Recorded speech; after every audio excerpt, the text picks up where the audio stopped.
Cybernation Uncensored.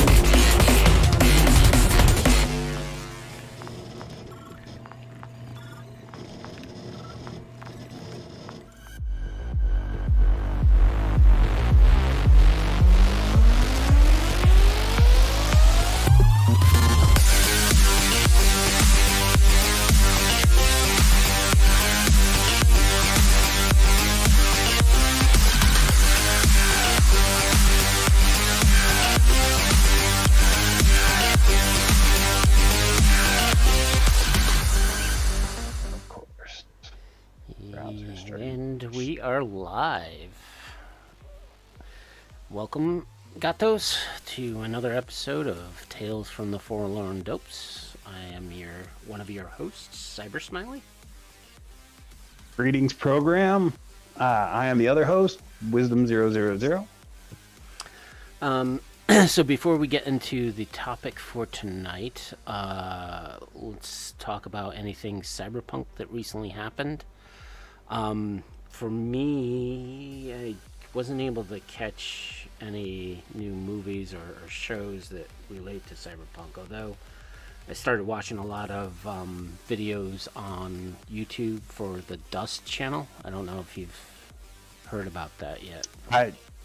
There's a lot of good science fiction stuff on the Dust channel. Yeah.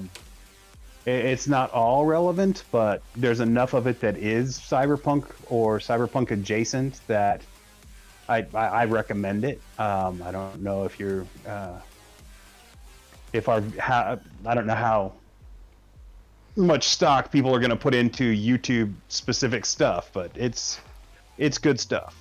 It's one of the better channels out there. Yeah, so I'm starting to burn through some of the shorts there, and I definitely like it. Definitely gives me some inspiration. Other things related to Cyberpunk. So this past weekend, I actually went to a convention up in Massachusetts. Total. Oh, nice. Yeah. Was able to get into one Cyberpunk Red game, which was pretty fun, to say the least. The scenario, Christ, that the weekend flew by, and like I was in so many games. And then just hanging out with people and partying with them. So the scenario, I know I was playing. What the hell was I playing? Jesus Christ, I've forgotten completely. I see the group. I know we played the game. But I don't remember the scenario. Wow. Man. Oh, right. And the GM who ran you is probably listening to us right now. You should feel guilty. Maybe. Actually, it was a kind of a situation in which the team was hired to go and basically rescue a guy who was extracted by a rival corp. When we got there, the corp was already dead, and there was a video. So when we went back to the fixer who hired us for this job, he said, well, actually I was playing a cop. Basically it was all over the news that we were the ones who killed the guy, even though we found his body. And then we come to find out the fixer who kind of set us up, and basically it was a way to blackmail us, which there was a debate amongst the players on exactly why the original fixer set us up and not just ask us to do the original job, because it was a job to go and attack Militech, a Militech secret facility.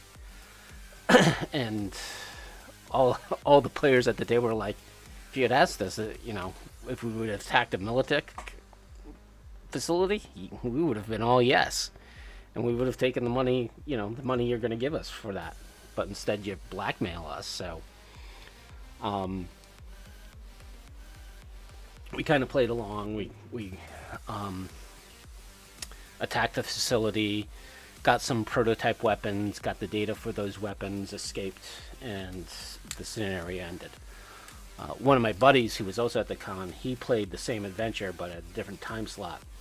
And his group, when they learned that the fixer kind of screwed them over and was going to blackmail them, that team actually went off, followed the fixer at a distance to where he lived, killed his driver, grabbed him, threw him in a trunk, brought him to like the middle of nowhere, and basically said, you know, and stripped him down and basically did an intimidation of, you know, we know who you are, we know where you live, and the next time you screw with us, we are going to kill you.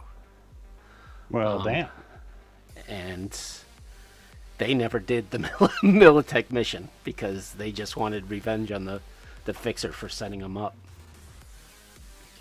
Which I thought was definitely a different outtake. That is a different approach, yeah. Yes. I mean, my cop was thinking about doing that. Or getting back at the fixer after everything was said and done. But it didn't happen.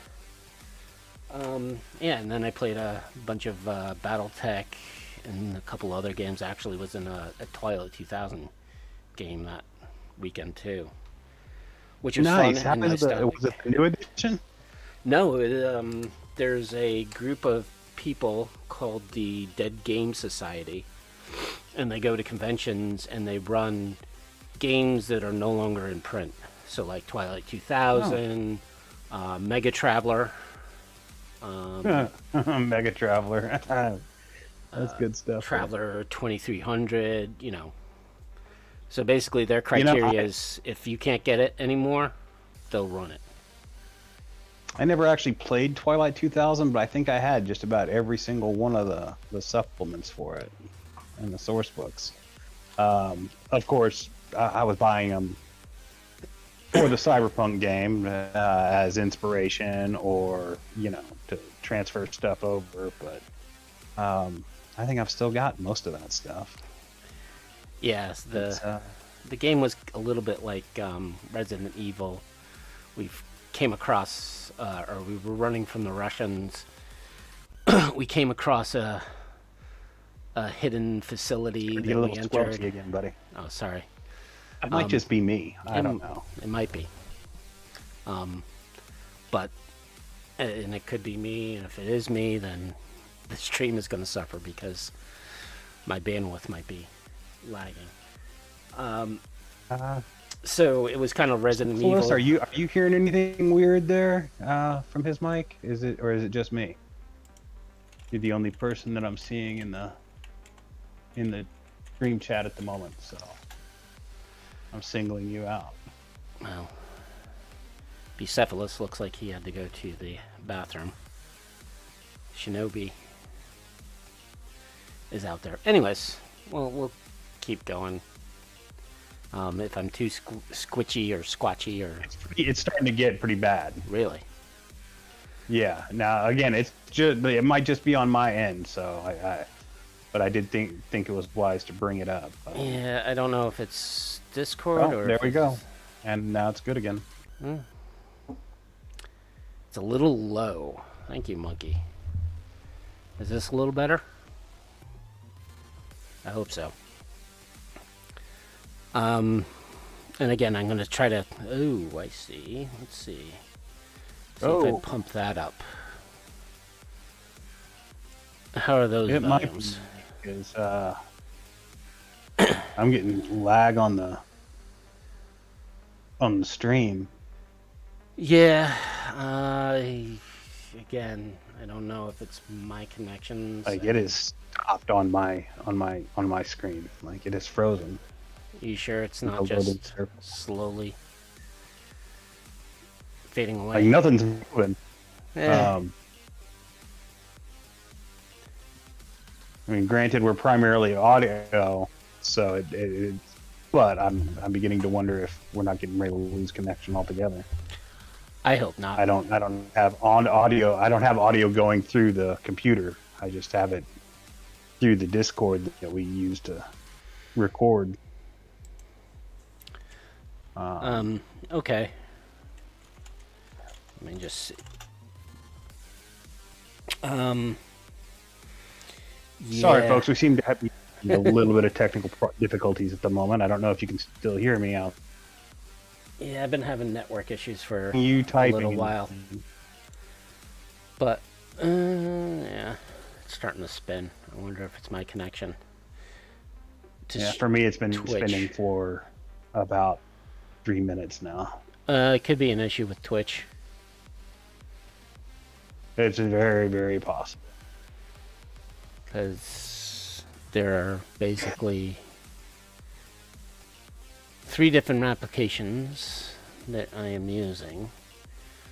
One to stream, you then have Twitch, who's accepting that stream, and then our Discord to talk amongst ourselves. So, if this is a bad recording, I am recording locally, so I think our local recording is probably going to be a little bit better. Yeah, it still isn't perfect, but it's better. Sorry about that, man. We are... I am still spinning. Always amateurs. So I think that's on your end if you're spinning in Twitch. I'll try reloading, see if that clears anything up. But you can still hear me, right? Yeah, Okay. I can. So, as I was saying, I was able to play Twilight 2000, which kind of was a Resident Evil. We found an underground facility that a mad scientist was creating undead zombies. We didn't know exactly why, but we didn't care.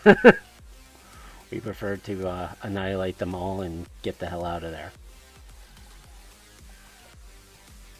The other thing, after the convention, yesterday I actually had my first in-person gaming session with my Cyberpunk crew. So, Oh, wow. Yeah. Last time I saw them was pre-COVID. Congratulations, man. Yeah. That's been a long time coming. Yeah, all players showed up, so a group of 6 plus myself had a great time. Ordered pizza. Someone brought a bottle of whiskey. So it was a good time. That person gets that person gets extra IP. That's what's happening. Exactly. Like, So that's food is kinda- good. Booze is better. That's what in Cyberpunk news I have from my side. I mean, other than running you guys, that's about all I've got. Yeah, I don't have anything new. I spoke last time that I was on a ninja kick. Well, this week I've been on an ancient anime kick. I've been watching a show from the 80s, like the early 80s, that used to run on Showtime called Thunderbirds 2086, which is like a reimagining of the old Jerry Anderson live action Thunderbirds, or not live action, puppet Thunderbirds. I've been watching that. For some reason, when I was a kid, man, that show really stuck with me. And I found it. They've apparently got all the episodes on YouTube now, so I've been doing that while working on the espionage source book. It provides its own little bit of inspiration. I've been watching some Angel Cop. That's always good stuff. Some Cyber City. Just really kind of catching up, or not catching up, but re-immersing myself in some 80s cyberpunk anime, because you can never really go wrong with that stuff. Yeah, it's that, and of course playing Cyberpunk 2077 on PS5, which, as we said last week or last episode, it's just bloody gorgeous. Awesome, man. I'm glad you got to the point where I am. Yeah, the PlayStation 5 graphics have got to be on par with PC graphics. They're just so gorgeous. Yeah, I mean, they're for me, my first playthrough, which was immediately, day one. There was some visual bugs, but I didn't get too concerned over it. And it didn't really detract from the immersion of the game for me. I know it did for some players. But then again, I saved my money as soon as I saw the original trailer, and I was like, okay, when this comes out, I'm getting the latest and greatest, because I usually upgrade my system every 3 to 4 years. So to me, it was like, all right, if I gotta wait 7 years, if I gotta wait 8, 10, whatever, that's more money I'm gonna sink into my machine. So. Yeah, I mean, I've always been a console gamer, so for me, it wasn't really a question of like my shitty computer. I'm not even gonna. It's not even a possibility of playing Cyberpunk on it. So it was never going to be a question of me getting it on PlayStation 4, and I wouldn't have been able to get the PlayStation 5 except we got that second. We got those stimulus checks, and the money immediately just got set aside for for the PlayStation. Of course. So in our Talsorian news, there was a couple things that's happened since our last broadcast. One was the Cyberpunk Red Alert Love, Cyberpunk style. So they pushed out a DLC for doing dating in Cyberpunk.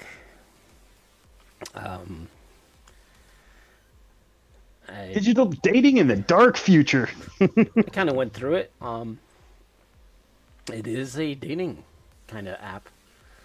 The one thing that I wish they had was date went bad. Yeah, that would help. Because I think a date that goes wrong in Cyberpunk Red can go very, very wrong. Whether you pissed off somebody who has gang connections, a corporate, even the person you were dating goes mental on you and starts attacking you. You guys go out to have something to eat and both of you get poisoned, or have some debilitating disease from some bioplague. I think that it's a good little insert there. It's weird that it's just got good dates and weird dates. You're right. There's no bad dates. Which, yeah, that's bizarre to me because I've been on some really bad dates, and I can't imagine in the time of Red where, you go on a date with somebody who's got weird stuff sticking out of their face, like beyond what is socially acceptable in the time of Cyberpunk or the time of Red. You could. There's some weird stuff could be happening.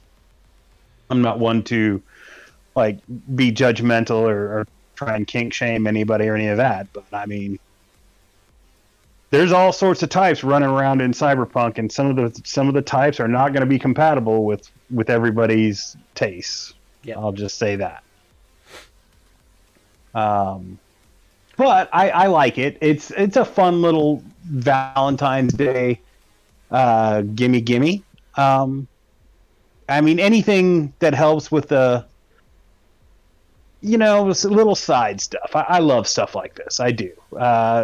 I mean, there was a time that you only ever found stuff like this in homebrew rules on the weird third tier sites and stuff like that. Just nice little stuff stuck in the background of the bigger articles that were happening, and you almost never saw this stuff outside of a Dragon magazine or even an interface type scenario. Yep. Outside of the fanzines, nothing official. So it's nice to see this type of stuff getting official love. It's weird that we call this stuff DLCs, which to me is a video game term. I mean, I get it. I get that that's the correlation they're trying to make. Well, it's downloadable content, right? I mean, it is in fact downloadable content. It is. I don't know what else you would call it. It's just I'd never seen anybody refer to DLC as anything but video game content. So it's taken me a little bit of getting used to. I'm an old dog. And then the two other things that happened from Altorsorian in the past 2 weeks aren't necessarily Cyberpunk related, but one was the Tomb of Chaos, What's Inside for the Witcher RPG, which it looks like they're about to release that. Hopefully we'll get a little preview for Chrome Black when it starts coming closer to the release date. I wonder if they're going to try and tie it into what do they call it? They've got that. Basically, it's a brain dance video game thing going on in the Elfline? Yeah, Elflines. I wonder if they're going to try and tie it into all that. I don't know. Maybe. That'd be kind of nice. Yeah, we'll see. Although I imagine that's basically what it's for in the first place, is to give you kind of a taste of that. Brain dancing Witcher. a little cross contamination there. The other thing they're doing though is the Haunted West thing that they're getting ready to put out. With Dark Age Studios. Yeah, they have teamed up with Darker Hughes Studios, and they're getting ready to put out a new game called The Haunted West, which is, it's nice to see Altorsorian branching out. Yeah, most definitely. And it looks like the person has some pretty good creds. Harlem Unbound from for Call of Cthulhu. So yeah, definitely looks like it's going to be a cool addition to Talsorian's gaming line, as it were. Yeah, apparently it uses something called the Ouroboros system, which is, according to the press release, a modular 3-tiered system using die 100s and something called the unique jacks mechanic. I don't know what that is. I don't know if that's like the old school, playing jacks on the ground, or maybe some cards. I don't know. I didn't even think about that. Did you like you bounce a ball and pick up the ball and pick up the little caltrips like that? I didn't even think of that when I heard that mechanic. That'd be interesting. Kind of a fun. Yeah. You definitely need a lot of game space for it, though. That honestly, it sounds like something they do in KODT, but yeah. I'm very interested to see what the actual jack system is. We're just kind of riffing at the moment.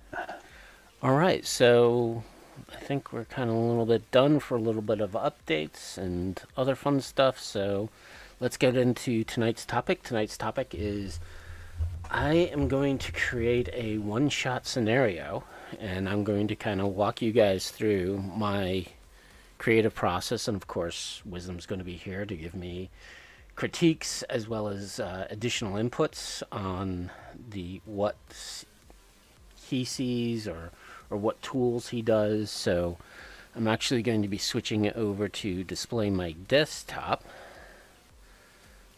Fair warning. I don't typically do like one shots. So I mean, I've done a couple of like Halloween one shots for my gaming group, but yeah. So I this will be as much of a learning experience for me as anything else. Yeah. Back in the day, I used to do quite a few con games. So it's nice to get rid of a little bit of the rust and dust from those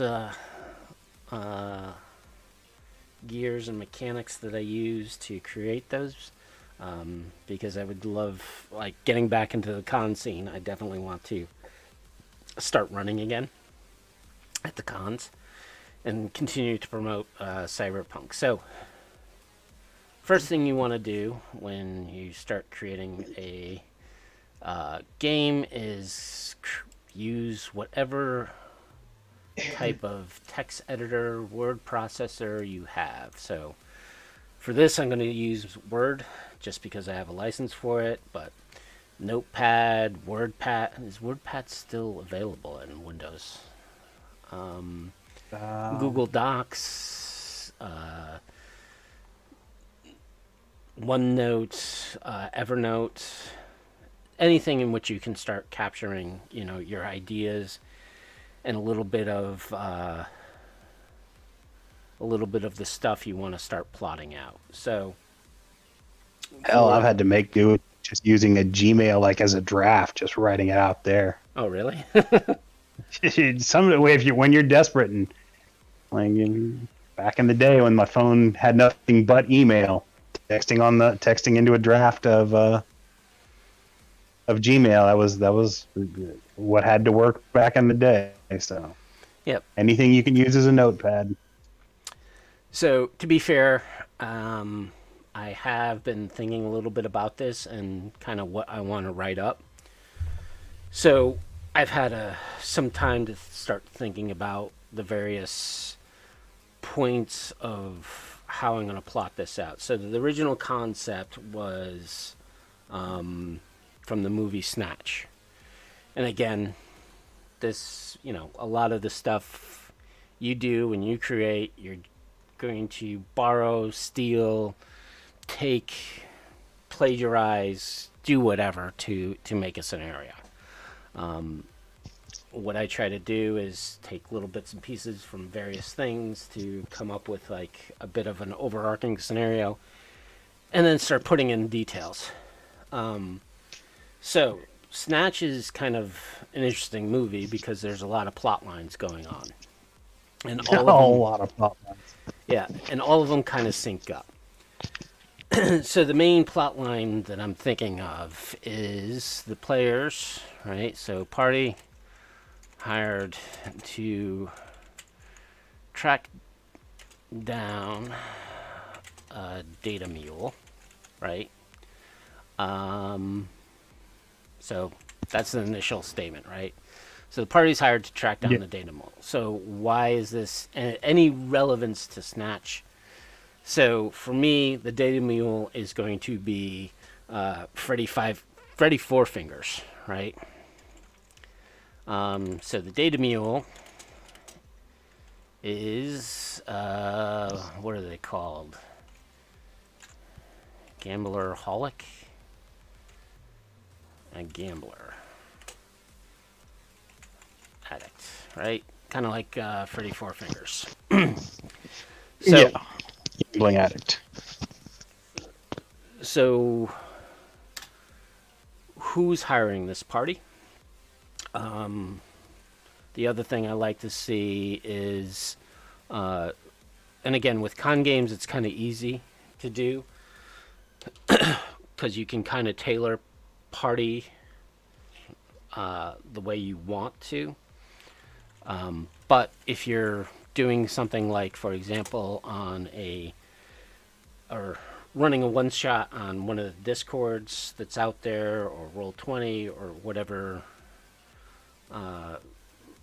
virtual tabletop, or even in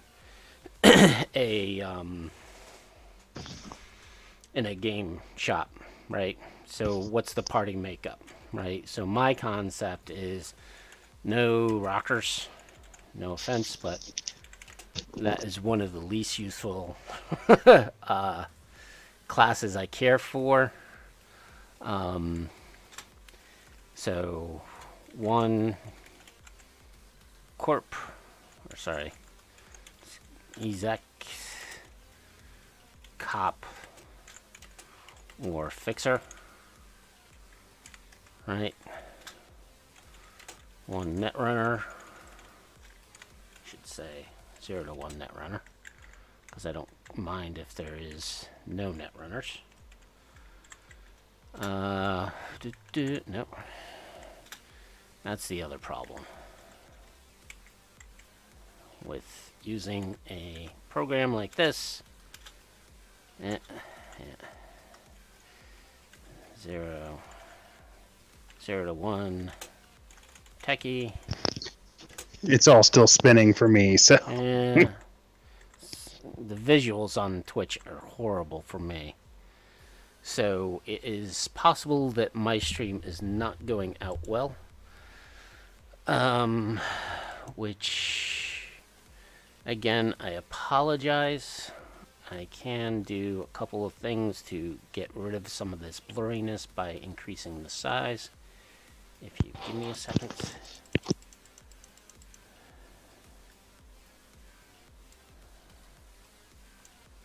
To make it a little more legible.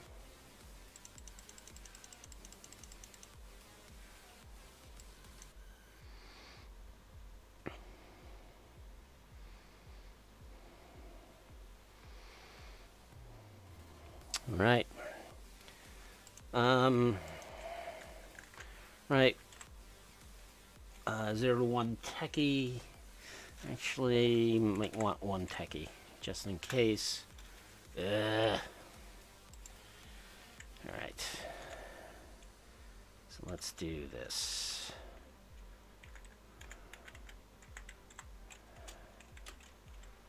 One techie. So make it more legible. I kind of figured so. I'm sorry about the stream. I gotta talk to my ISP to figure out why my bandwidth is so horrible. Again, we can always thank the guy who's in charge of the FCC on kind of ruining internet providers and allowing companies to basically ask for premium prices for bigger bandwidth. Because that guy sucks. MedTechie. That guy is a douchebag of highest caliber. Yes. It's true. 0 to 1. And then we have nomads, solos. Oh my god, did I forget? 1, 2, 3, 4, 5. Who am I forgetting? Actually, we can still have a cop. I'm not really sure because I can't see what you're doing on this. so And my memory is kind of garbage, so. right, I'm thinking of all the careers.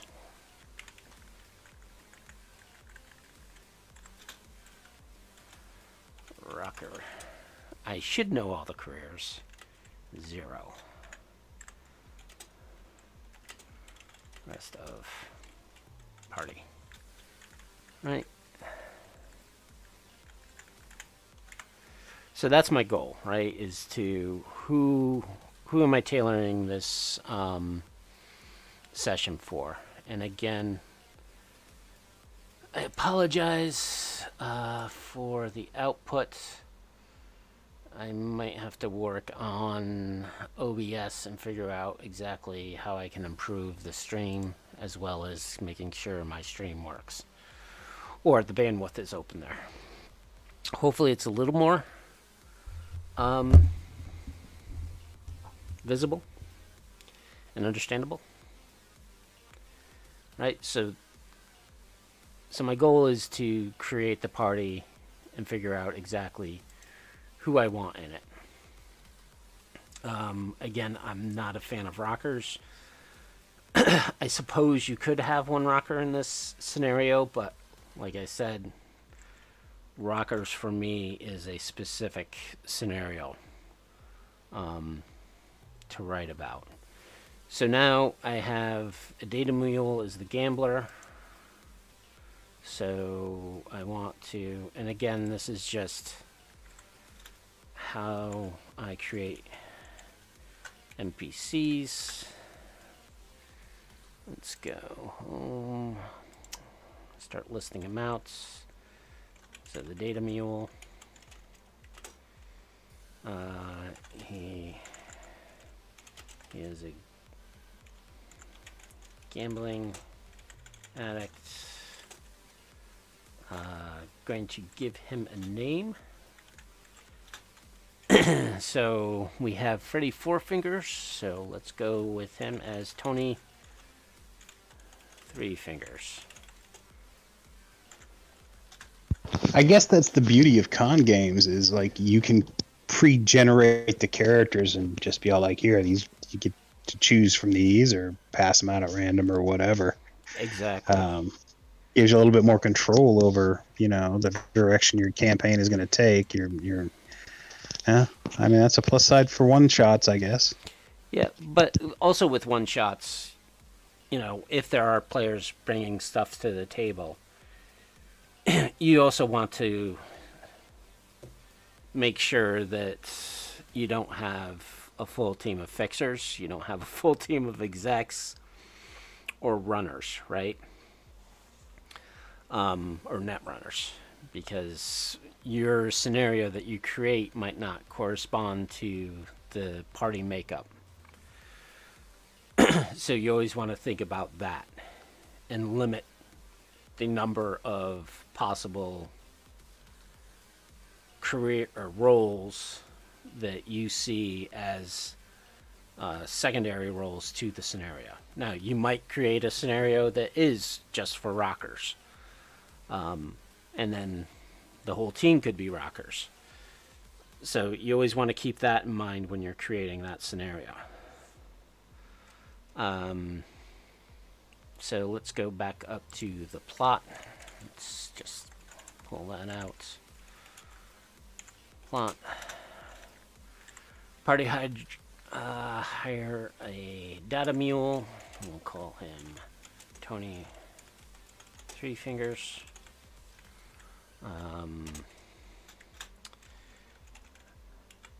And again, the hired by could be a fixer slash corporation slash law enforcement, right? So this is kind of malleable. I'm not going to... I mean, what you might want to think about is swapping some genders here, because while I love the movie Snatch, from a gaming viewpoint, it's pretty much a sausage party there. And I don't know, I don't do a lot of con gaming, but I would assume diversity would be something you want to at least be prepared for. So Terry Three Fingers.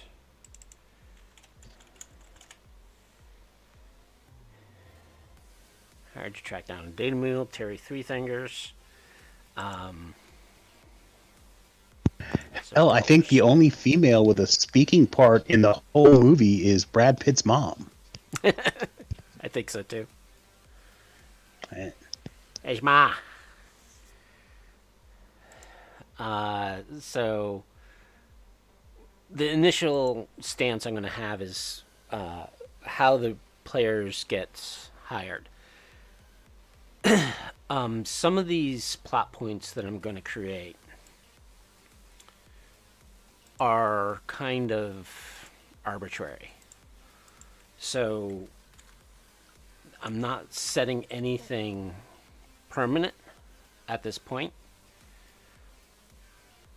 because as I progress through creating my scenario, and again with a con game, I would set a specific, but right now I just want to make it very generic, so it is a one shot that I can use for any type of situation, right? Whether it's a con game, whether it's a pickup game at a FLGS, or broadcasting on a Discord or whatever, right? So this is not necessarily important.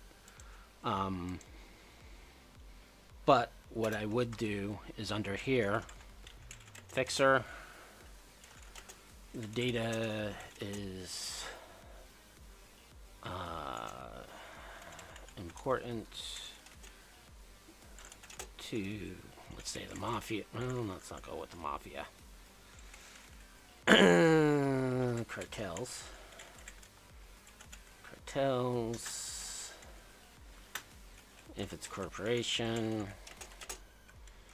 the data is rivals, corporate secret.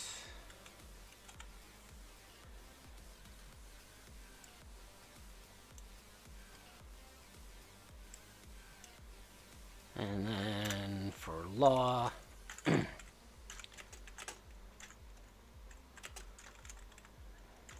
Terry is working for an organized crime syndicate. Right, so that kind of gives me, at this point, an option.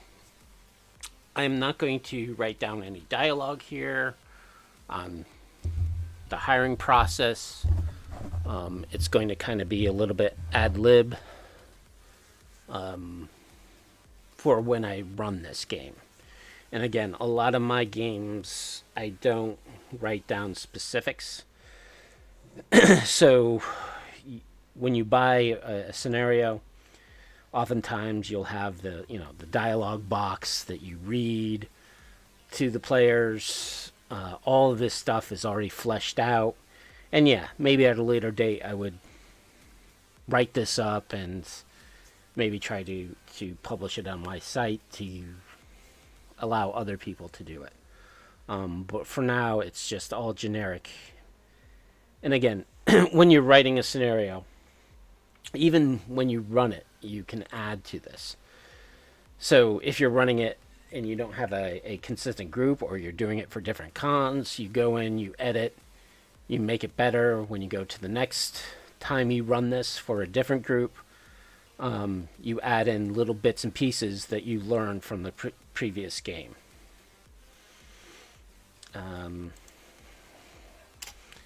So now the plot is to go and hire this guy. So similar to... So I'm pulling inspiration from the movie Snatch. So the next thing you want to do is come up with scenes, right?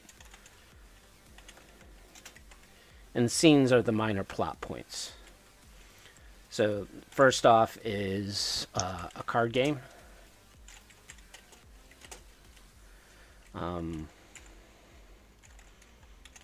For this, I'm going to be saying it's hosted by the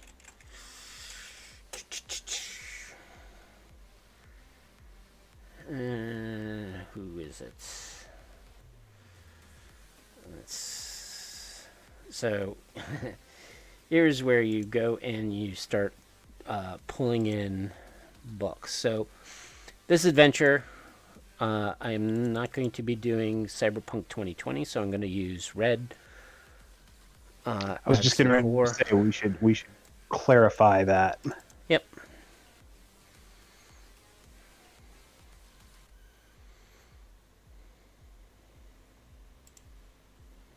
So for this, I'm going to use the Tiger Claws.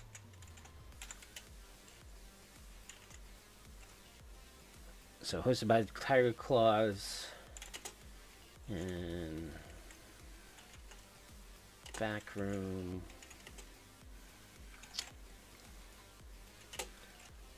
Of a restaurant.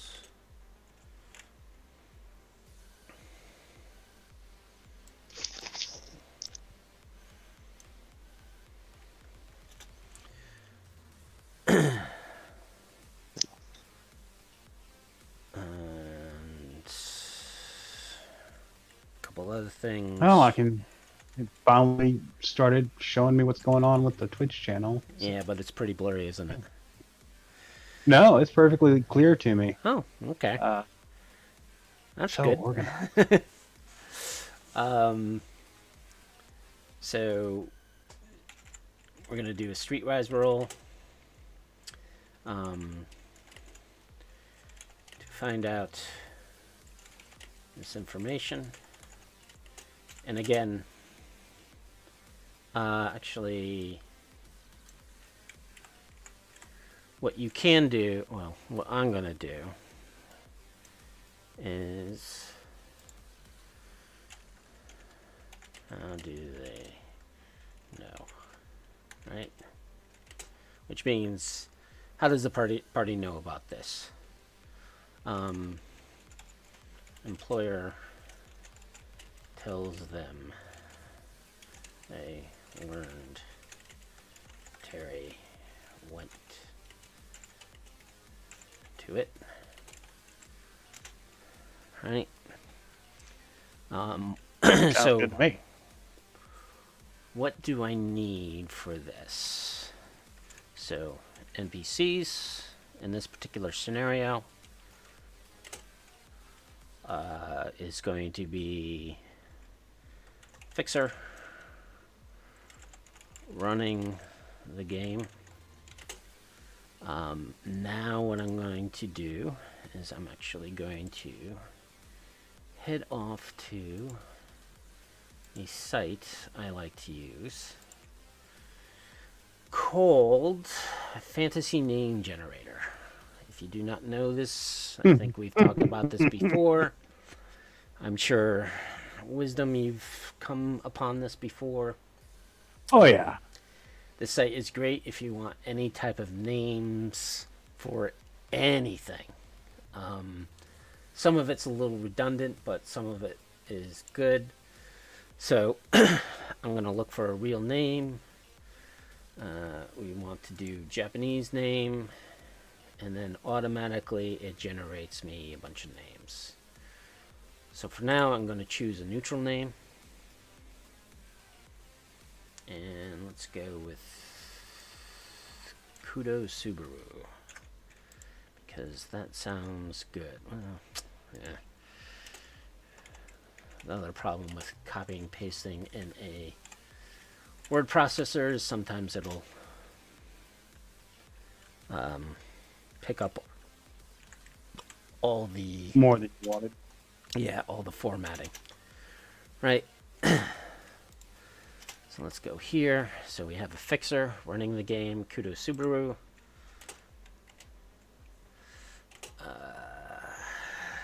Let's say and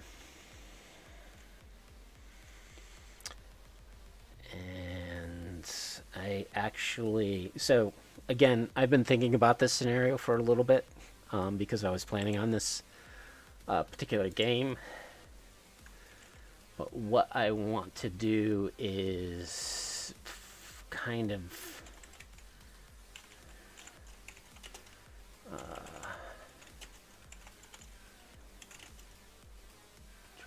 China. Is kind of start getting the NPCs together. What I like to do is get an image of the actor. James Hong. How can I forget James Hong? I say, if that's who you're looking for, So man, he just had his birthday like a couple of weeks ago. How old is he? He's in his, I want to say he's like 90 something. He's 92?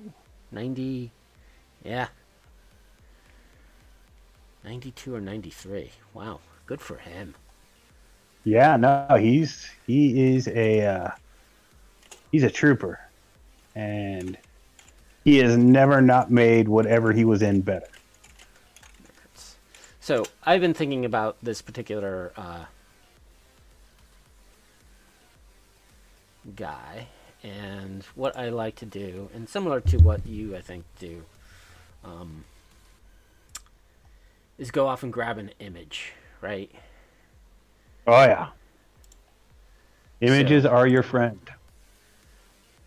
This is the guy I've been thinking about. I have spoken at length about how important I think images are.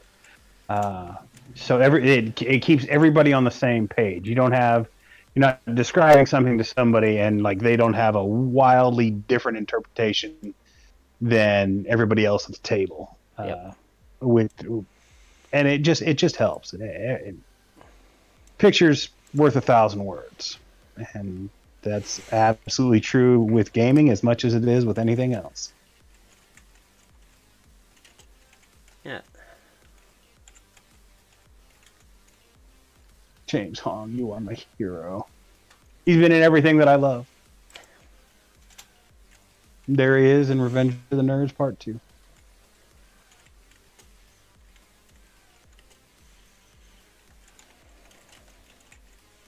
I mean, I was personally thinking more along the lines of, like, you know, Big Trouble in Little China or Blade Runner, but this works as well. Okay. So, as you can see that here, actually works really quickly. yeah. So, very shady, soft-spoken, and he'll kind of run it, right? So this is the one NPC. How do they know? NPCs got that. So again, what I want to do is requires for bodyguards. I also probably want to mention not very cybered, low armor, and then you can always doesn't want to fight, will escape, right? So if the party decides to start in on him, if his bodyguards are going to attack, other NPCs will be other gamblers. 1 to 2 will be to the party. 4 bodyguards, 2 with assault rifles.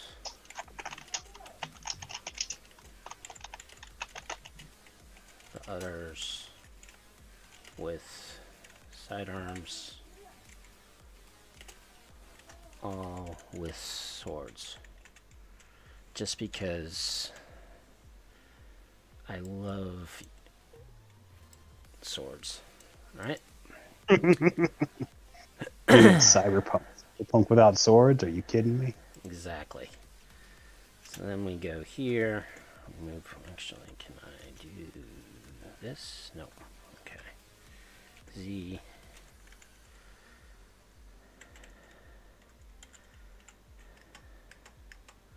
Alright, so we have the fixer, Kudo Subaru, very soft, or very shady, soft-spoken. Got an image of him. Again, you might want to put in additional NPCs. What can the party learn? Now, I'm going to try to create the various template, right? So with these scenes, I'm going to list out what the scene is and start using these. How do they know, right? How do they know where to go? What the party can learn at this scene? So in this particular situation, I try to do a couple things, right? If they use force, right? Kudo will attempt to flee. If caught,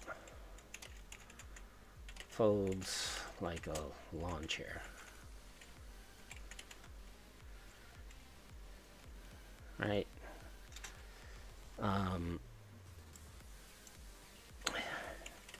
If they negotiates, yeah. Kind of love.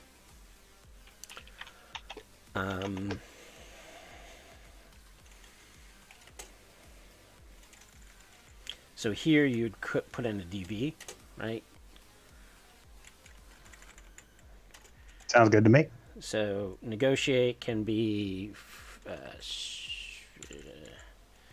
and again, apologize. This is my first Reading adventure, so I am going to need this thing a lot when I'm doing this.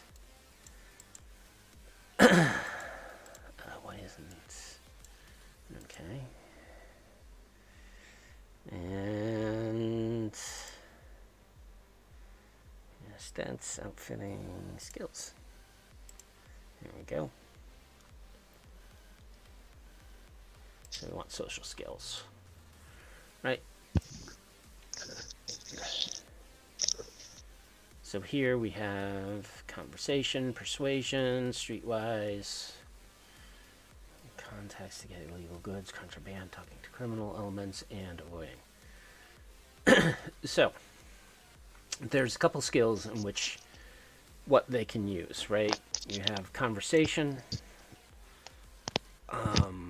persuasion, and streetwise.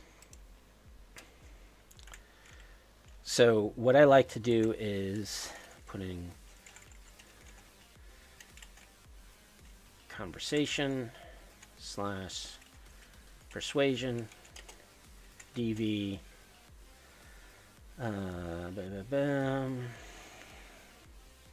Well, that was weird. yeah, what's Just happening? changed channels on me. Whoa, we just lost our On whole Twitch. audience. Yeah, it just threw me into a different room altogether. I think Twitch I don't know if it did that to anybody else or might have. So Twitch has got some problems. I know, but for YouTube, let's. I'm going to continue on. Force it through. Yeah. Persuasion, interacts. Hopefully people will rejoin. Hopefully you guys are rejoining. Still here. Woo! Excellent. See, I played Cyberpunk 2020 so much that I would be like, oh yeah, this is a DC 15, and I know the... Red's gonna fuck y'all up in that regard. Yeah. So, forgive me for my insolence, but alright. So, my assumption is 12, so I'm going to go with a... I guess I know the numbers are a little off. Let's say 17. Right? Or make a streetwise. Is DV 12. Right?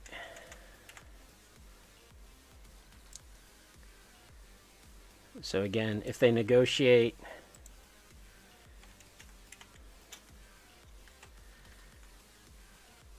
I am going to allow the party to use 2 different skills, right? So, and again, who's talking? Why is that bad? Negotiate. If they negotiate. Negotiates.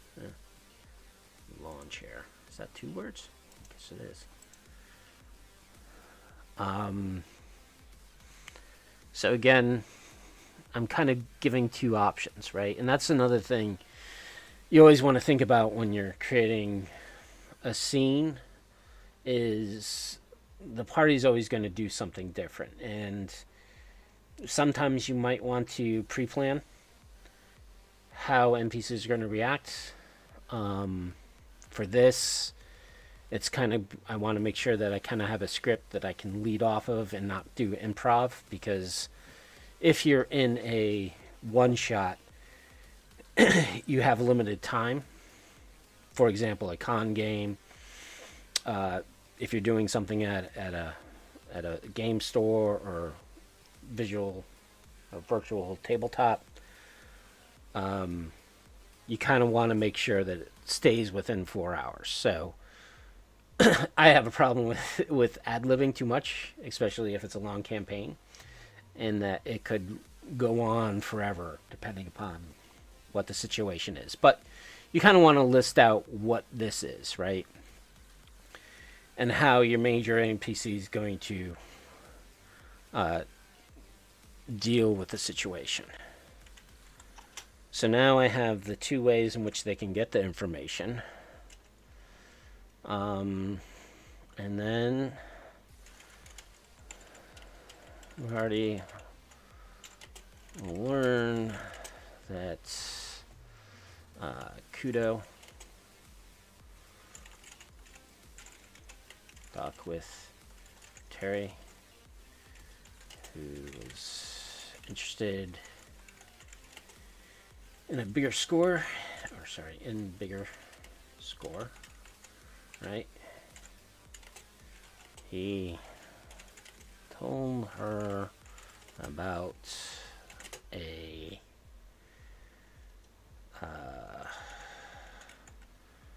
underground fight. Not sure what they were called.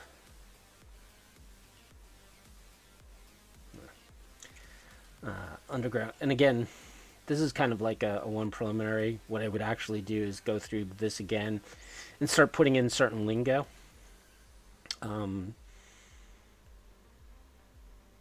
To make it a little bit better. Stuff out much more than I tend to for my games. Well, again, how I do my campaigns really depends upon what the other players are doing. And again, this is kind of setting up a 4-hour event, because from my experience, a 4-hour event usually will have between 3 to 4 encounters or scenes. Sure. That I try to plan out. If the scene is a combat scene, that's going to extend the time. So I kind of want to make sure that when I do have combat scenarios, I expect that combat scenarios is going to take probably at least a quarter, if not a third of the time, because again, that's how combat can work out too. So in this situation, yes, they could have combat, 4 bodyguards versus a group of 6 players. Shouldn't be too difficult. But I also want to kind of plan out exactly what information they're getting, right? So this is kind of setting up the various scenes that's going to be happening next. Now,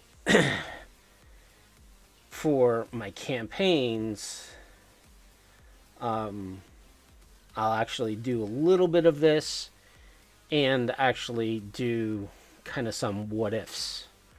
If the players do this, and I try to do a little more high level than getting into this. But I think a lot of people get frustrated in the beginning because they don't know how to ad lib, which is often a problem, right? And that comes from experience.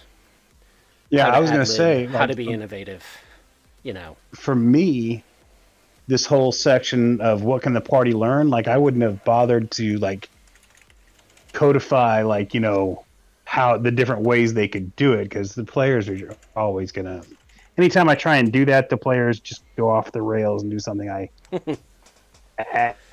didn't expect in the slightest. So I'll in this type of situation, all I would have is like the information that is possible for them to find out from this encounter, and just roll with it off the cuff with however they decide to try and get that information. Yes. So the other thing, right, that, and yes, that can happen. That can happen so much, especially if you don't give the party a clear goal. Right, so I am giving them a clear goal, which is to hire to track down a data mule. In a campaign scenario, I would also be throwing side plots at them and side quests. and just life happening to them, right? So, however, like I said, this is one shot, so you kind of, it's a little bit of railroading them into where they need to go, right? Sure. So the only information they have is, hey, the employer says last time I knew this person, they headed to this card game. Go find out where they went. And I need, basically I need this person in a timely manner, right? So that's the other thing, right? Time constraint.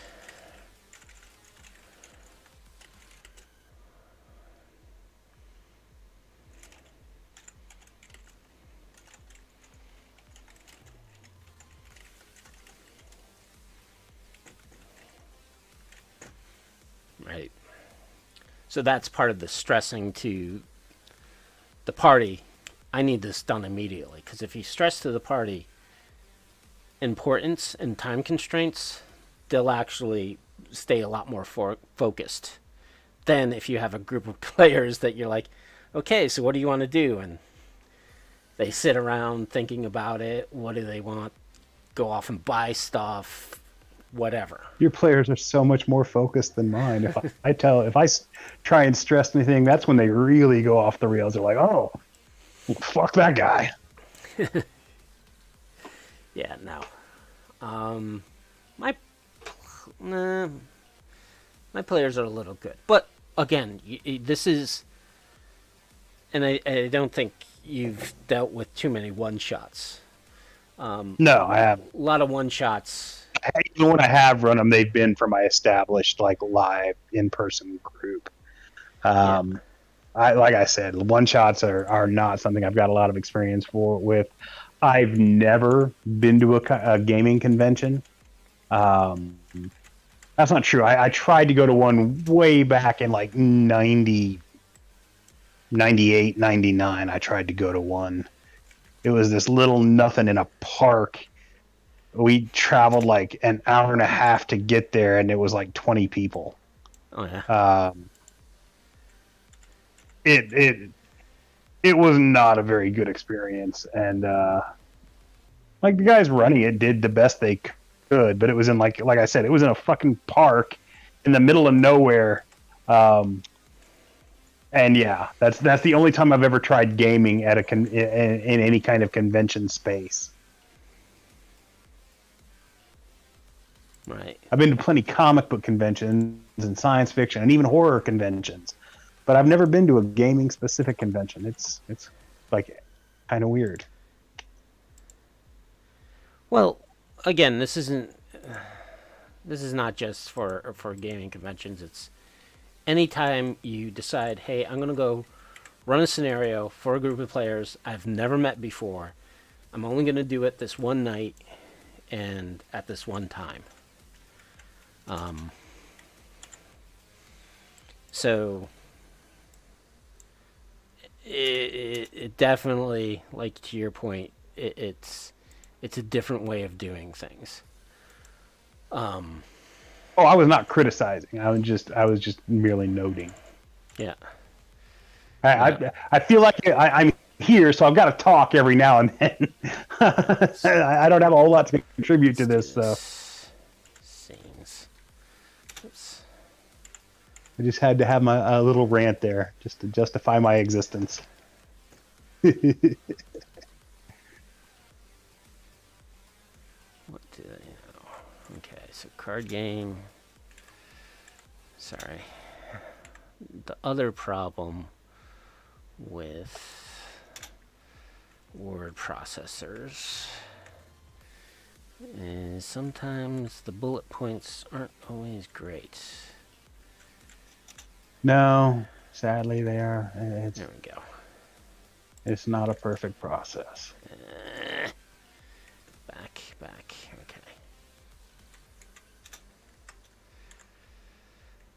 There we go.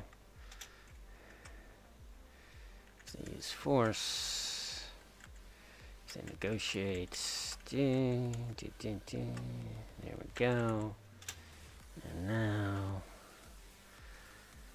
we can do scenes, card game.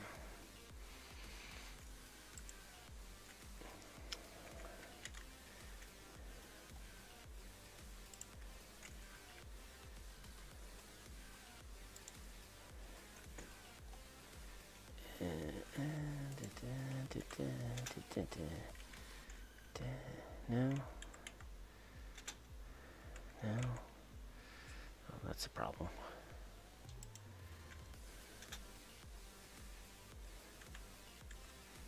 There we go. Oops.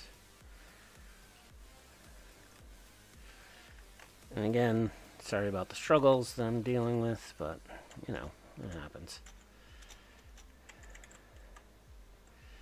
Probably, whatever. Alright. Alright, I'm not gonna deal with this anymore. I'm just gonna get this card game. So next scene I want to do is underground fights.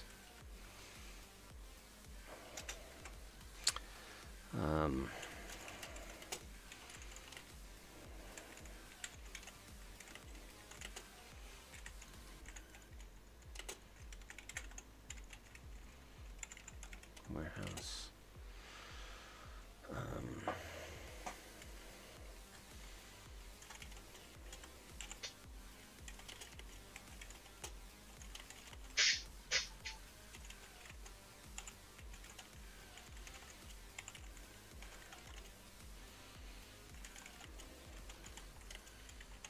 So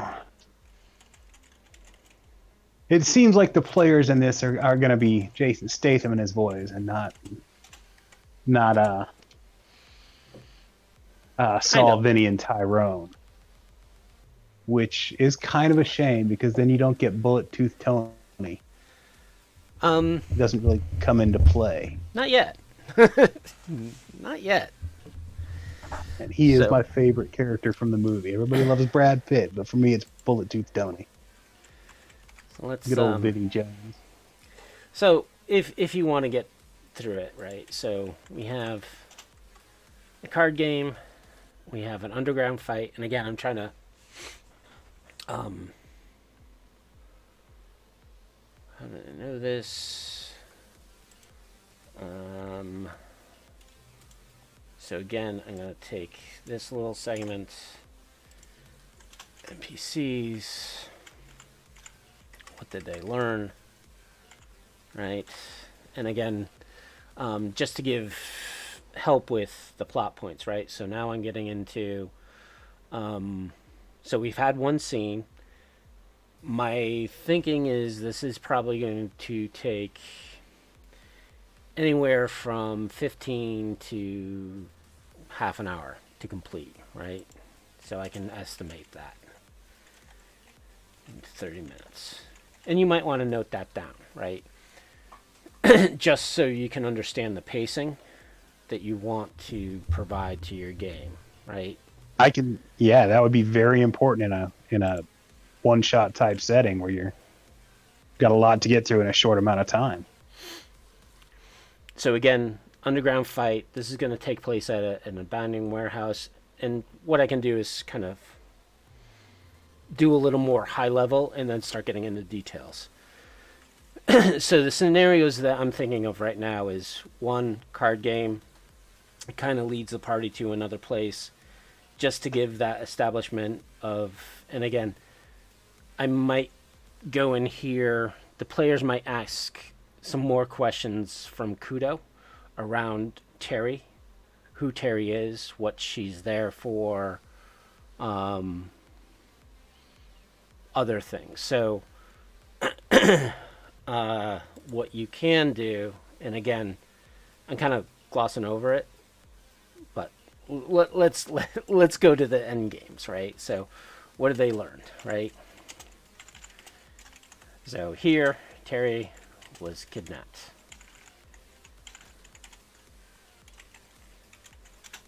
Right? Yeah. Come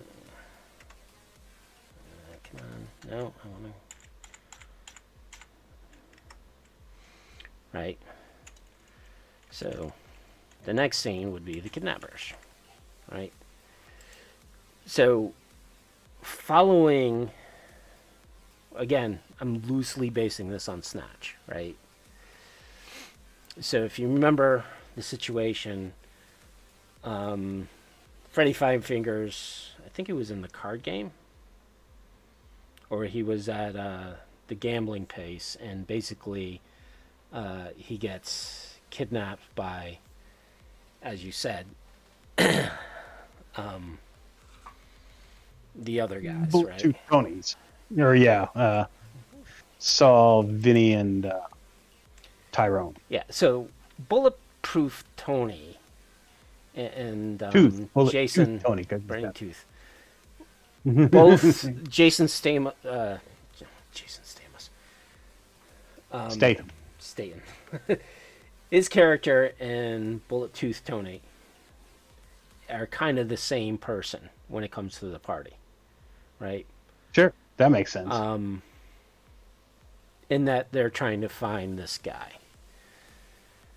So yes, he is a great character, and again, you can kind of introduce him in one of these things. So my concept originally was to put him here.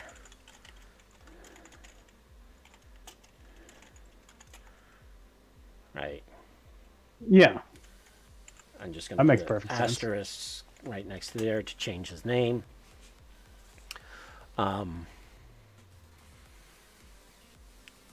Just because he's going to be in that place, kind of looking, so he is a rival to the party. Will confront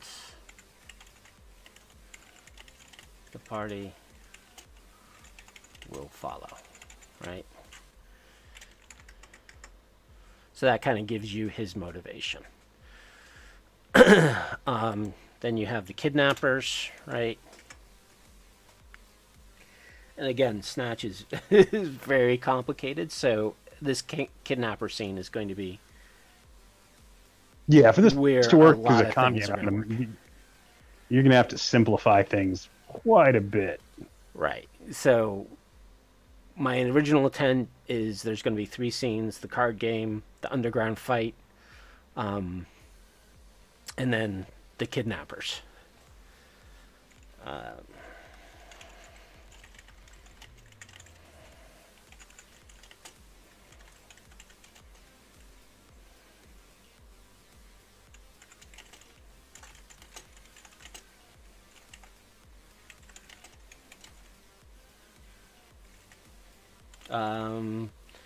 So actually here, they have no clue Terry is a data mule. She was a big spender.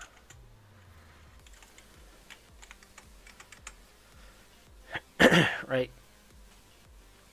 So that's the motivation of why the kidnappers got it.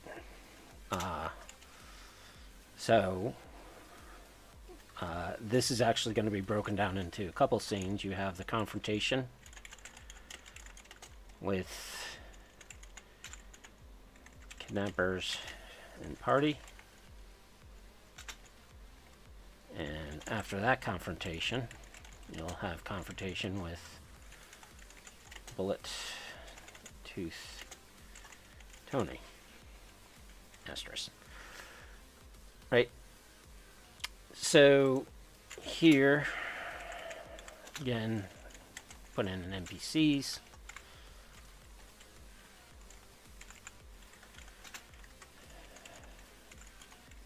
Kidnappers.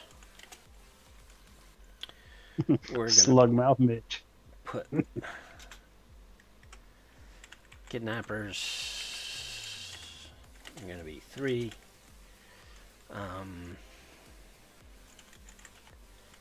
Unlike Snatch, they are not going to have replica printed on the side of their guns. Because mine says Desert Eagle 357, and yours says replica. Actually, this is probably going to be That's the 3. So here, right? Yeah, well, yeah. I mean, it's going to have to be. Yeah. So I have to come up with a location. Right. So the great thing is, if any of you have gotten Cyberpunk 2077, you can definitely use that as inspiration for locations. Those who haven't gotten Cyberpunk 2077 and you're listening to us, why haven't you bought it yet? I understand you might not have the machine. The machines you might have currently are not good, and you might not be able to afford a new machine, and I do feel sorry for you, empathetic, I guess, that you cannot enjoy that game. But you can also go on YouTube, watch some of the playthroughs, because it kind of you can draw a lot of inspiration into settings, right, and how things kind of look. So for me, the location for this, and again, because I am old and I do not always remember stuff, is CP2077. I mean, my ideal source book for 2077 would just be the characters in the game, statted out, the some of the basic mission scenarios set up as just written out, and then maps of all the interiors, overhead maps of all of just all over the map. I mean, it shocks me that they haven't done that already. Right. So the kidnappers are going to be in Santo Domingo. Santo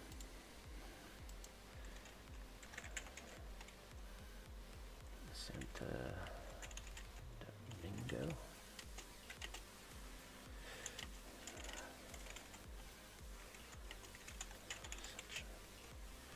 All right.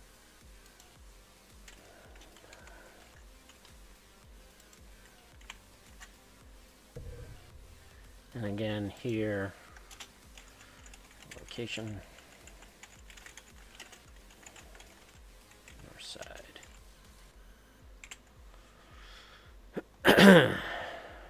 So I have a location, Santo Domingo, in the house location, kidnappers, right? So here,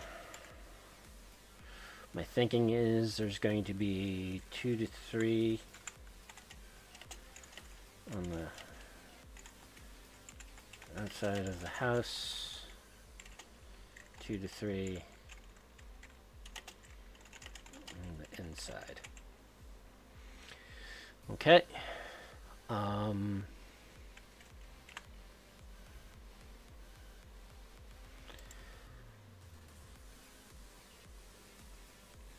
So the expectation here in this scenario is there's going to be confrontation with the kidnappers in the party, and then a confrontation with Bulletproof. So Bulletproof, and again, he's going to be one of the NPCs. Or Bullet Tooth. Why do you keep on thinking Bulletproof? I don't know. Sounds very similar. Bulletproof was Good a movie starring Damon Wayans and what's his face? Adam Sandler. Very early Adam Sandler. Early Damon Wayans, for that matter. And yeah, it was an enjoyable movie.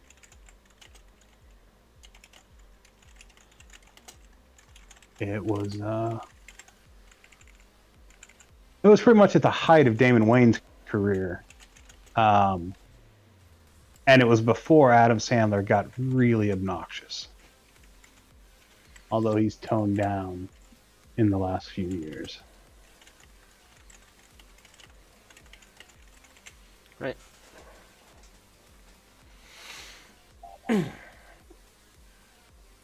So, I kind of plotted out the scenarios.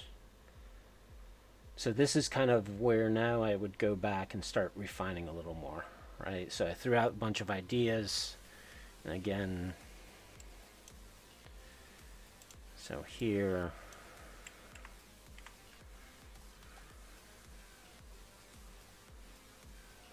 data mule, right? So plot.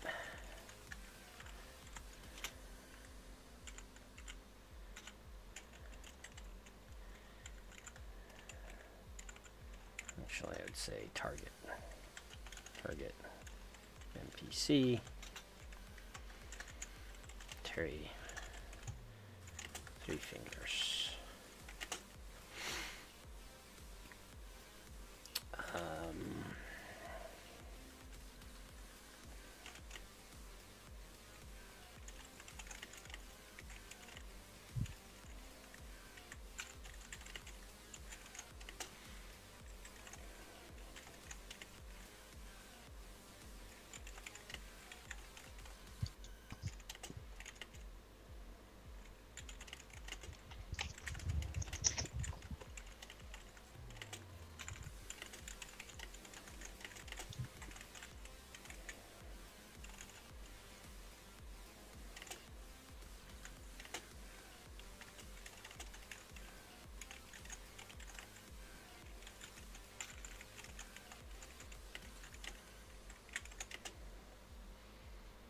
Right, so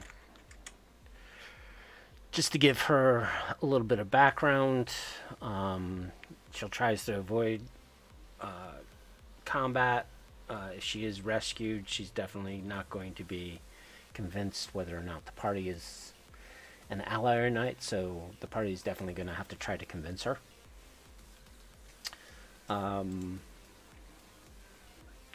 So, with that said, the next thing is I would come into here and do, so now I would have to think about kind of what I want to either think about, an actress, singer, someone that I want to base Terry 3 fingers off. Now, of course, I can't do it on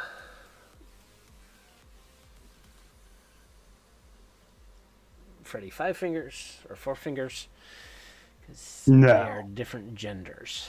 So yeah, one of the other things I like to do is put in Cyberpunk fashion. Is also a good search.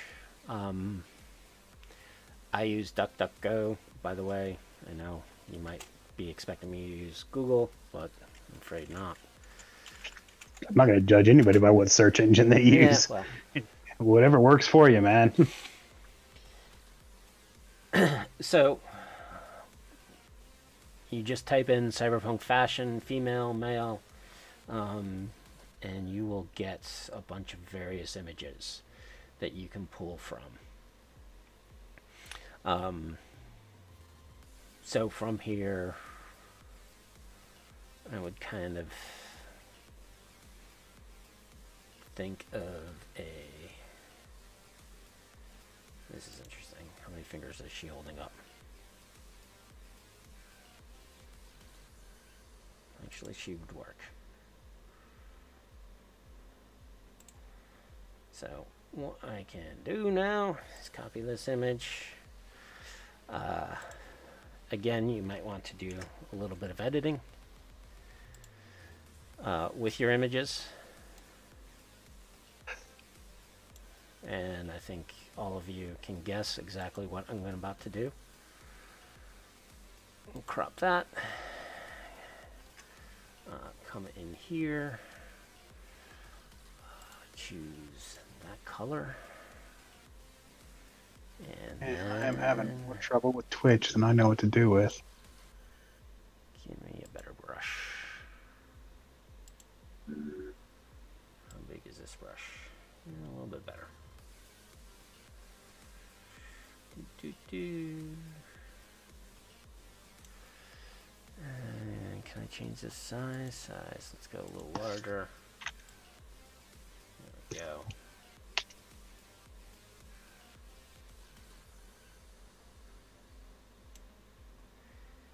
And we just erase those extra fingers of hers. That is one way to do that. Oops. Little, Again, depending upon your tool, you know, GIMP and Photoshop do a better job. But I mean, something like this, really, you just copy a little bit of the background and then paste it over the digits. I mean, that's the crudest way to do it, but it also works. It does, most definitely. The other thing you can do, and again, I'm gonna try to, Control Z, is just give her a little bit of a flare. So she is a data mule.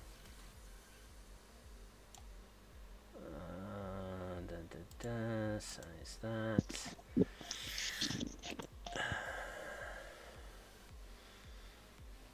just throw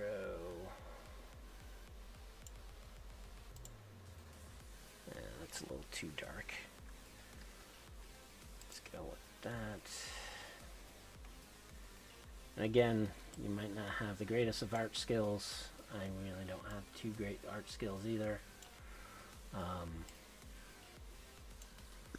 But you can kind of hack it along. Let's go with that. I mean, heck, if it's for like a one-shot scenario anyway, it's not really going to matter all that much as long as it gets the idea across. Yeah, and then you could also do some crazy shit like, let's go with that. And again, you know,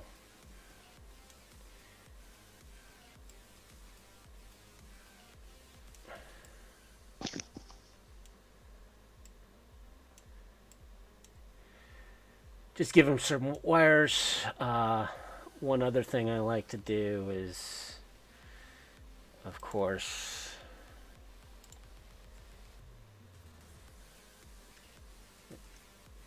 is you can always give them cyber eyes very quickly.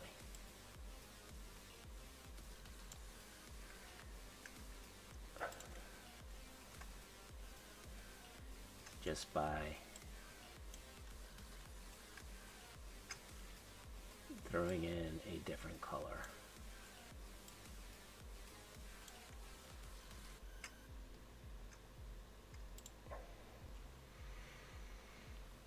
And then we just look at the percentage. 100%. Oh, that's 25, 50, 100%. You might want to squeeze it down, but either case, she is good.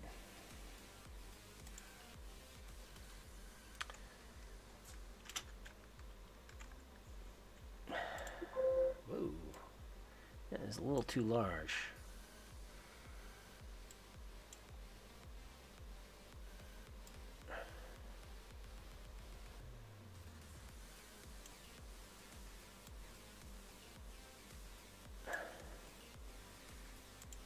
Right. Control Z. So you're able to start getting in that image. Here, forgot to do location, Japantown.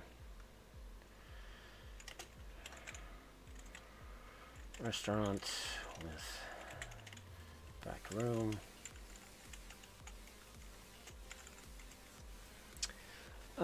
You have a couple options on how you want to create a map. Again, a little bit limited time, so what I'm going to do is restaurant floor plan.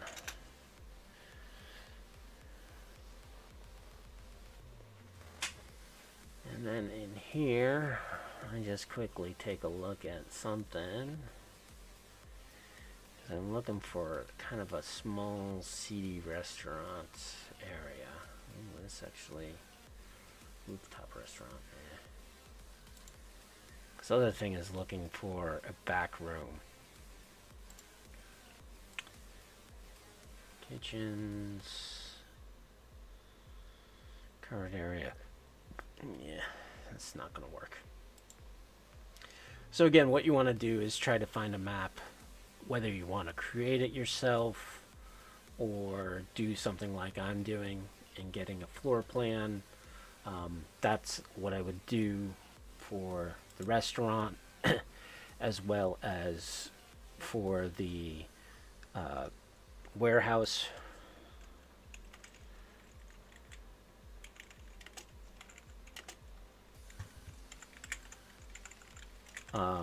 A good thing with your documents, you might want to do like a to-do map. So that way you can just quickly go do a search and say to-do. And you can find all the locations that you need to continue to update. That's a programmer trick that programmers do when they're writing code. It's like, oh yeah, I need to put in some function here, so I'm going to put a to-do there. So again, the underground fighting I kind of glossed over very quickly. Maelstrom. You know, players are going to want to get in on that.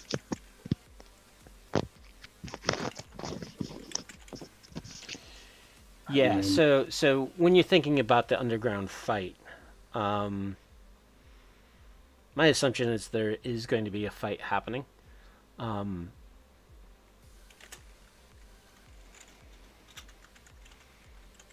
Terry has already been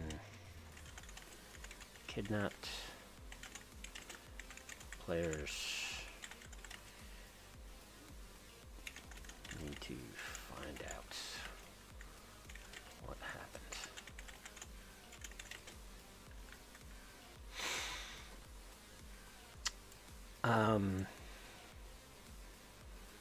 So what can they learn? Terry was kidnapped.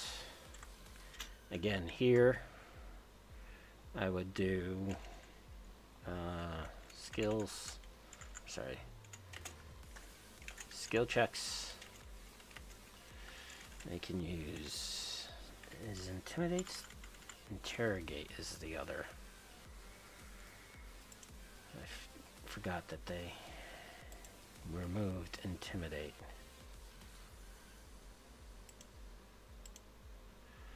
Concentration, seal, lip reading, perception, tracking. Trail of observable tracks now. No. You're not going to be able to do that.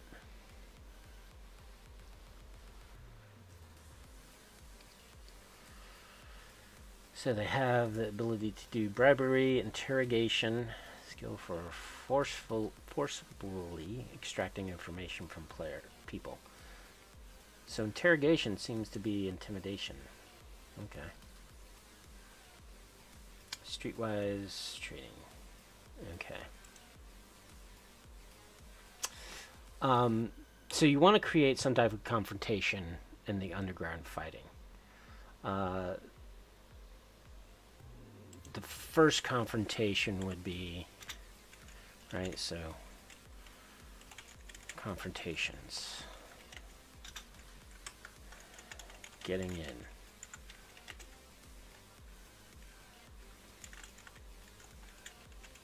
Streetwise. DV12. Persuasion. DV17. Bribery.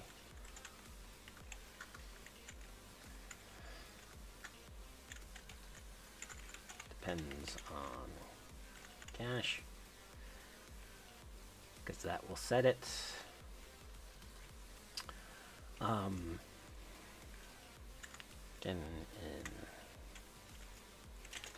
this is invitation only, right? So here's where you can cause some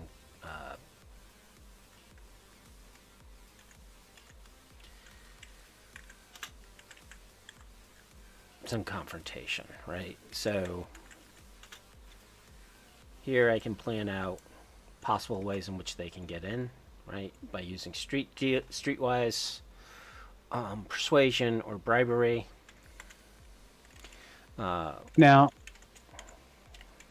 I apologize if I missed something. My head is not altogether straight tonight.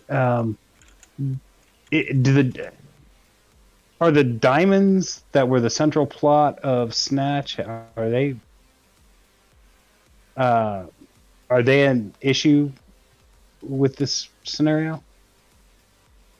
So, again, liberally taking from Snatch, right?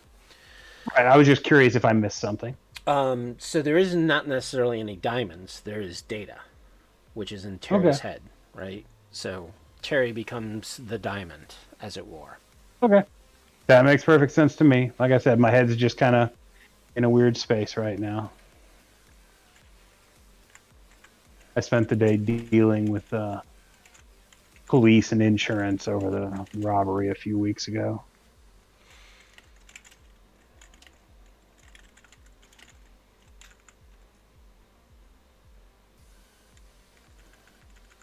Right. And this is so organized and thought out. I feel like I've failed every group that I've ever run.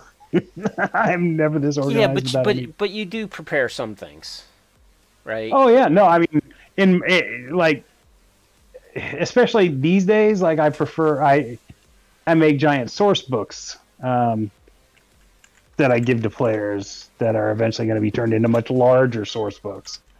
But as far as like writing out all this stuff for adventures, like I don't ever really. It's very rare that I pre-write an adventure of any kind, more than just like, hey, I actually at all really. When I'm doing something like you're doing, where I'm like trying to copy the plot of a movie or something, for me it's just basic, plot points, like this happens, then this happens, then this happens. Right. You are so much better at this than I am. Well, again, I'm specifically making a one-shot that I can take. I write it all up. I'm fully prepared. I can get right into it with whatever table I get to, right? My campaign, the way I create campaigns is a little different, right? It's not as detailed.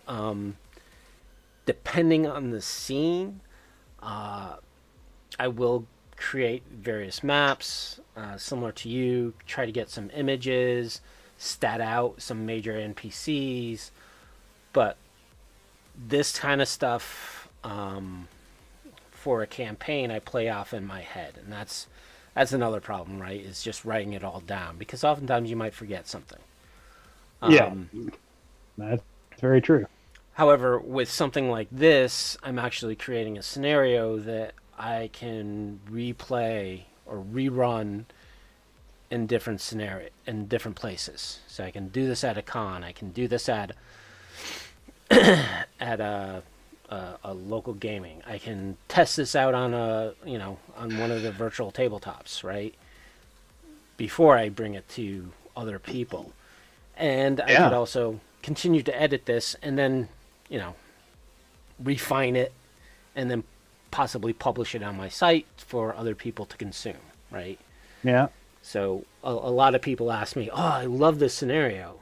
Can you send it to me?" I'm like, it's on a postcard that, or sorry, an index card with just a bunch of little scribbles. I don't know what you want me to send you. So yeah, it helps. I wrote this shit on the back of a takeout menu. Right, and again, because I want to try to get into running at cons, this might help people. And you and me are not as organized as some people. Some people like that organization and have the time to do it. So again, something like some of the other GMs out there, especially the YouTubers, I'm sure they have stuff planned out. Whether it's this detailed is probably not, right? So again, all of this is kind of rough. And like, I mean, it's very interesting to me to like glimpse into your processes as you're doing this. Yeah. For example, bodyguards. So 2 assault rifles, 2 swords. I would just say skill here is D12, 12s, right? Just to give them and hit points.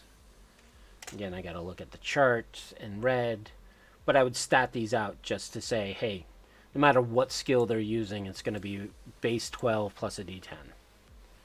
Or, let's see, that would be skill 4-ish, stat 8-ish, give or take the number switching between the two, right? And again, this will allow the party to take some damage, but not a lot, right? And then, of course, the hit points will determine how quick those guys can get killed. And again, this is the first time I'm writing red. I definitely would go and start pulling up books in front of me and start fleshing it out a lot more. The other things that I might do is, and again, we're kind of close to time, is, I'm going to use my own site, right, is things like atmosphere, right? So from atmosphere, I'd go into my tool, do a weather generator, probably choose a week's worth, figure what time it is, let's call it spring, and just give a roll.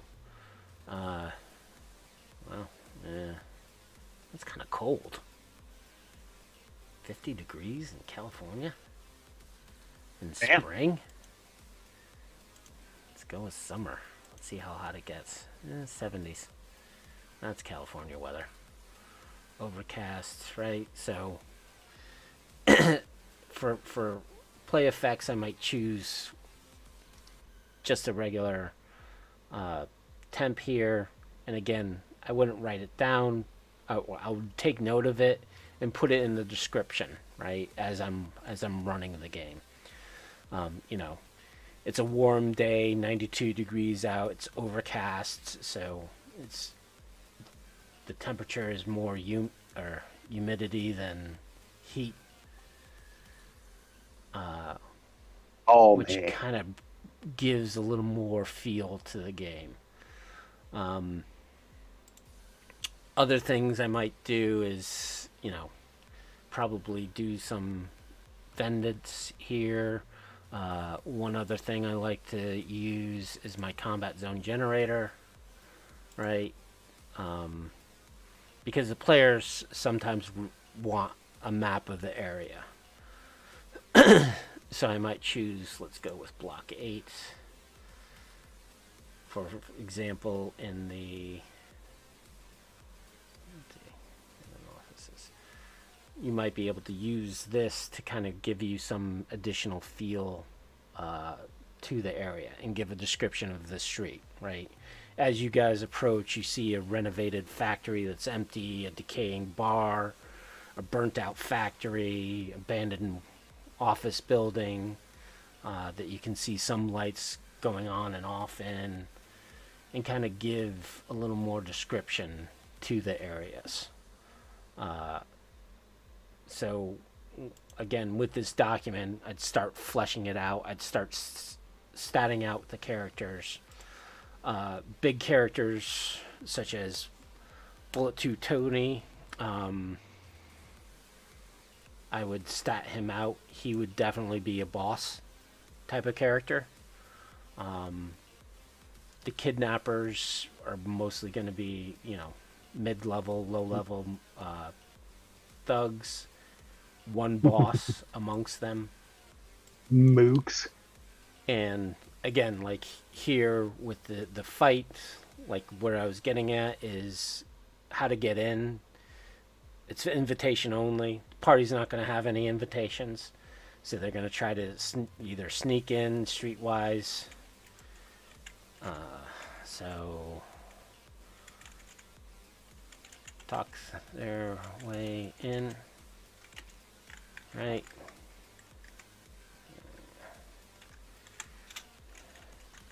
Sneak their way in, right? Would be stealth roll, stealth, DB15.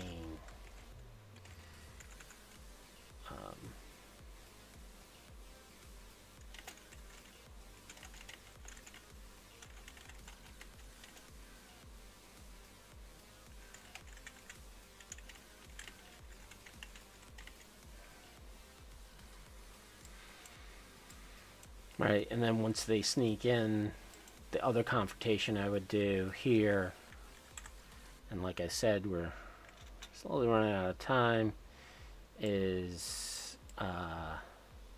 once in, they'll be able to socialize a bit. Approached by a maelstrom with 5 goons behind him.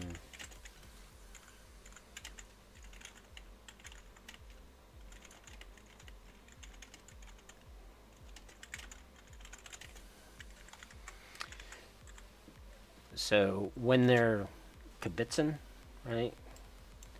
Here I would have conversation, DV 15. Find out about Terry.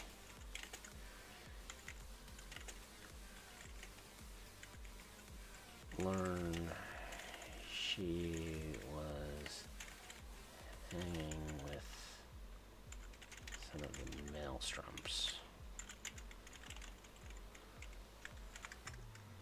Right, and while they're having that conversation, the maelstroms are going to confront them.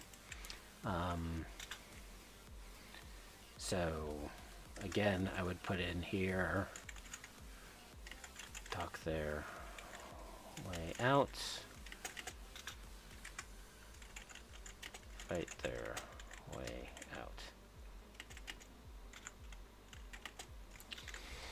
And again, I would figure out which option they wore. Now, normally, how I usually run is I think about things like this during the game or before the game, right? So a lot of that makes sense. A lot of stuff I do is I think about the scenes, right? The high level scenes, which I kind of plotted out.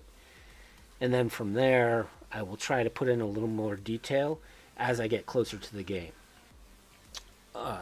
when I'm running it, right? So for example, I have a 2-week, or one of my games is every 2 weeks.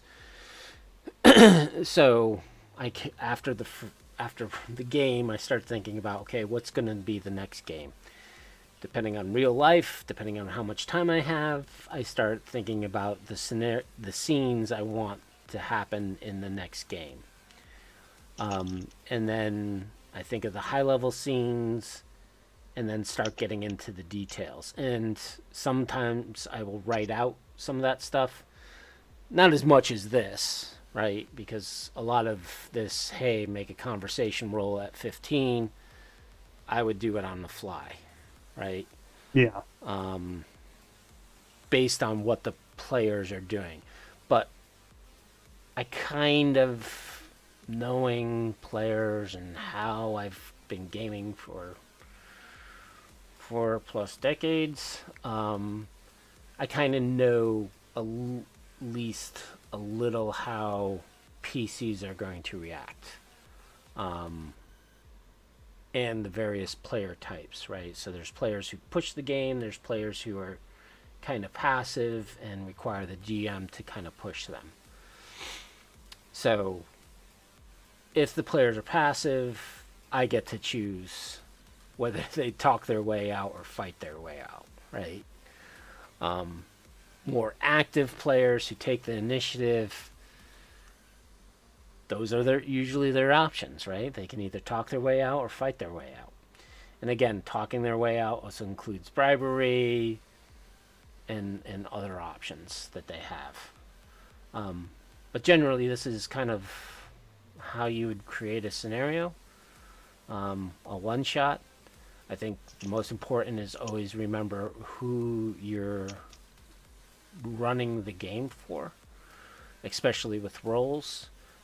Because a scenario that you might be plotting out might not work with rockers, or might not work with netrunners or nomads or any of the other roles. So always know your players, and kind of before the game starts say, hey, this game really isn't for rockers. I suppose for this particular event, because there is a lot of social interactivity, I might allow one rocker to be part of it, just to be nice. But again, for a con game, I would specifically say, okay, this is going to be a fixer. I'm going to have 2 solos, a netrunner, and again, I would also start. So this was the first stab. I would also then start taking a look at my group makeup and start introducing skill challenges for each of those roles. I think one thing that is here is more combat or conversation. I think in the fighting, you would have the techie doing the sneak, right? So stealth roll, lockpick, security systems,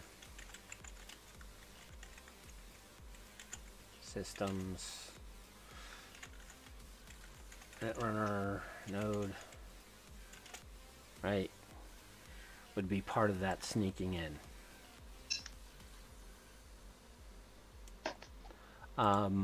Also talking their way in, right? Netrunner. Yeah, I mean, there's several different ways they can approach the situation. Access point with, quotes, the list, right?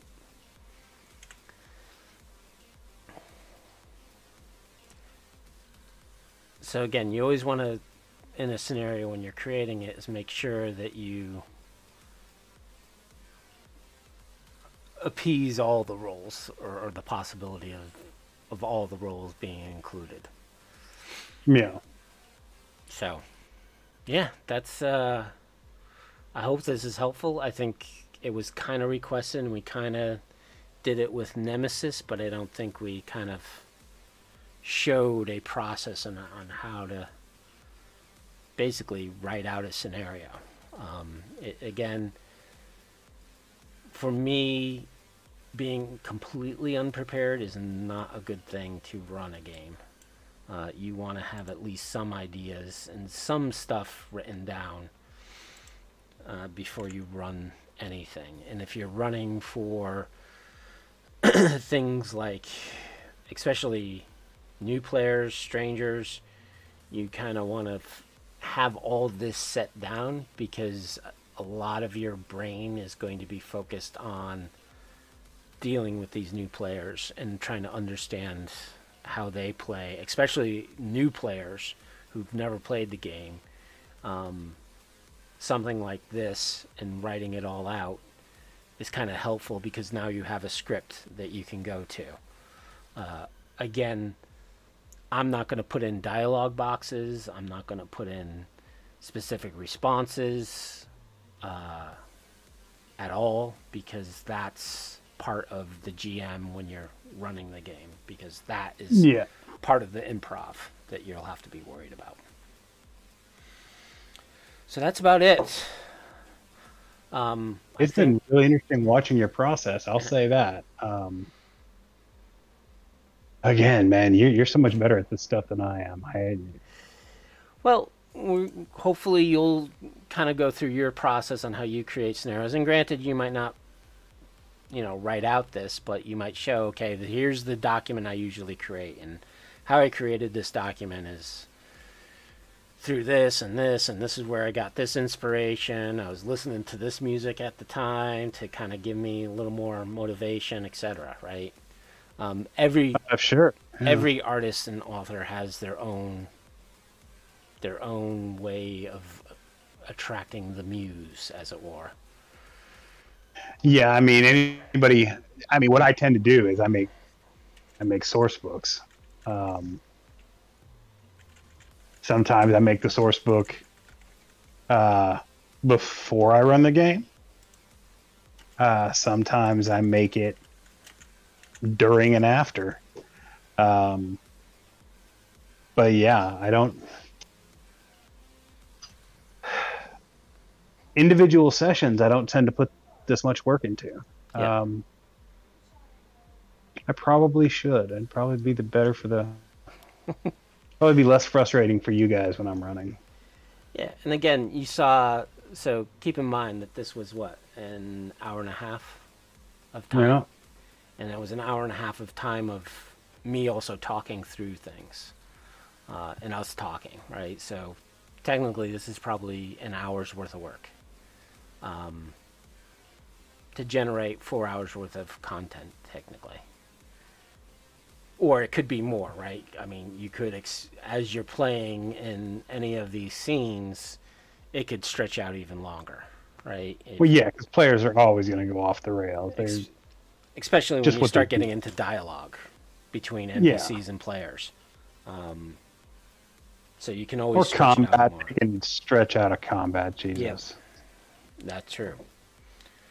So, I hope this is helpful, guys. I think we're going to wrap this up. Our next episode, we're going to be diving into Wisdom's, I think, favorite book, which is Neo-Tribes. I'm very excited. So that will happen in 2 weeks from now. Again, thanks for joining me. I am Cybersmily. You can ping me on various Discords as well as the Reddits of Cyberpunk 2020 and Cyberpunk Red. My site, cybersmily.net, you can get to. I have loads of little programs there. I am kind of constantly fixing bugs, putting in updates, and doing other things on my site, so it's always evolving, always changing. One thing I'm going to take a look into, and I'm going to talk to RTG about what their feelings are around with the dating app, and try to implement that into my site, so it'll be all automated for everyone. So, but first I want to get RTG's blessings. That makes sense. They seem to be looking more closely with Red than they were with 2020. But either way, I can't see them having a problem. You put out quality work, and it all just makes the overall product of Red better. Yep. I am Wisdom. From Datafortress 2020. Please visit my site if you are interested in any Cyberpunk 2020 based content. We got it all. And yeah. And I also want to thank Rob over on Cyber Nations Uncensored for hosting us on Twitch. You can check all his stuff out at cybernationsuncensored.com. He also runs a Discord that both me and Wisdom frequent. We actually have a channel for this series for the Tales of Forlorn Dope. So please leave your comments there and any suggestions or things you want to hear us talk about. We are more than willing to take that into consideration for future episodes. You can also get a hold of us at Discord on our private channels. You can get a hold of me on Facebook either directly or through the Cyberpunk 2020 or Datafortress 2020 Facebook groups. Please share your ideas with us. Any topics you want us to discuss. Any ideas you have that you want to share. All right, guys. See you next time. Have a good one.